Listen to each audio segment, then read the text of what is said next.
বন্ধুরা দেখুন তো এই ফুলটাকে আপনার চেনা লাগছে কিনা। আপনারা হয়তো অনেকেই স্বর্গের পারিজাত এই ফুলের নাম শুনে থাকবেন। এই হচ্ছে সেই পারিজাত ফুল। দেখুন তো আসলে এর পিছনে পৌরাণিক কাহিনী আছে। ভগবান শ্রীকৃষ্ণ যখন দ্বারকার রাজা হয়েছিলেন তখন তিনি দেবরাজ ইন্দ্রের কাছ থেকে এই পারিজাত ফুলের গাছটি নিয়ে আসেন।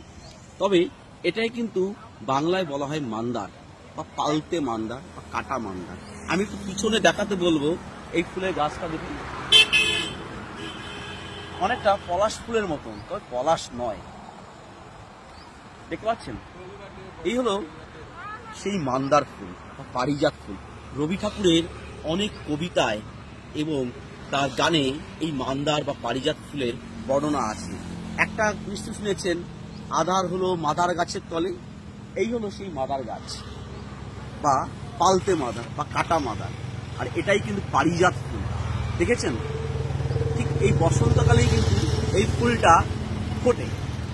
ধন্যবাদ। কেমন দেখলেন পালতে মাদার? অনেকটা রক্ত পলাশের মতো নয়? ধন্যবাদ।